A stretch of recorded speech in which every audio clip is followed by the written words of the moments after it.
Hi hello friends, welcome back to Media Talks. நான் உங்கள் Mounika.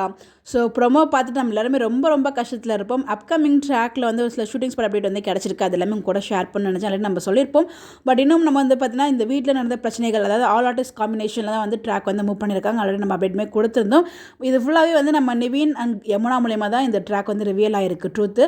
But இந்த இடத்துல நம்ம நிவினுக்கு காவேரியும் விஜயும் வந்து முன்னாடி தான் வந்து ஒரு 1 இயர் கான்ட்ராக்ட் பற்றி மேரேஜ் பண்ணியிருக்காங்க. ஆனால் இப்போ 2 பேரும் வந்து அவங்களோட ரியலாக ஹஸ்பண்ட் ஒய்ஃபாக தான் வாழ்கிறாங்க அப்படிங்கிற விஷயம் வந்து இது எல்லாமே யாருக்கு தெரியும்னா தாத்தாக்கு தெரியும், இன்னொருத்தவங்களுக்கு நிவினுக்கு தெரியும். நிவினுக்கு தெரியும், பட் அந்த இடத்துல அவர் சொல்லியிருந்தால் இவ்வளோ பெரிய பிரச்சனை நடந்திருக்காது இல்லையா? இவ்வளோ பெரிய ஹை வோல்டேஜாக கொண்டு வந்திருக்க முடியாது. இது எல்லாமே பிளான் பண்ணி தான் கொண்டு போயிட்டுருக்காங்க.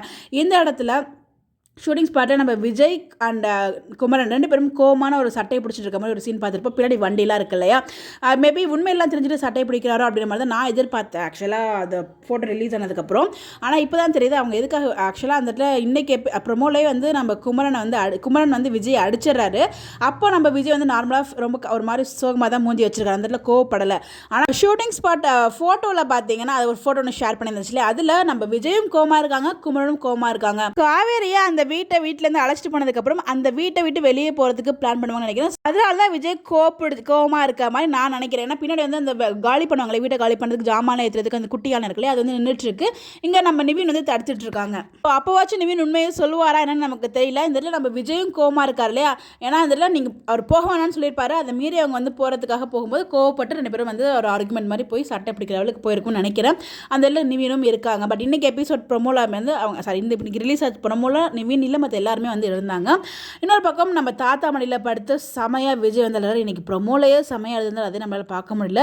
பட் அன்றைக்கி நைட், அதாவது நாளைக்கு அன்வெச்சுனா அன்றைக்கி நைட் உட்காந்து அழுகுறாரு நினைக்கிறேன். செமையாக அவங்க தாத்தா மடியில் படுத்து அழுகிறதும் அவங்க தாத்தா வந்து கன்சோல் பண்ணுறதும் அந்த சீன் பார்க்கவே அவ்வளோ அழகாக இருந்துச்சு. அது அவ்வளோ ஒரு அழகுன்னு சொல்கிறது ரொம்ப எமோஷனாக இருந்துச்சு. அந்த பிக் பார்க்கும்போது எமோஷனாக இருக்கும்போது சீன் வைஸ் என்னால் இமேஜினேஷனே பண்ண முடியல. எப்படி கொண்டு போக போகிறாங்க, நம்ம இதை அக்செப்ட் பண்ண போகிறோன்னு தெரியல. பட் கொஞ்ச நாளைக்கு இப்படி தான் ட்ராக் மூவ் ஆகும், நீங்கள் கவலைப்படாதீங்க. பட் எல்லாமே கொஞ்ச நாளைக்கு தான், கூட சீக்கிரமே எல்லாமே மாறும். அப்கமிங்கில் வந்து இந்த 2 ஃபோட்டோஸ் வந்து நமக்கு கிடச்சிருக்கு. இது இல்லாமல் வேறு என்ன ட்ராக் இருக்கும் நமக்கு தெரியல, வெயிட் பண்ணி தான் பார்க்கணும்.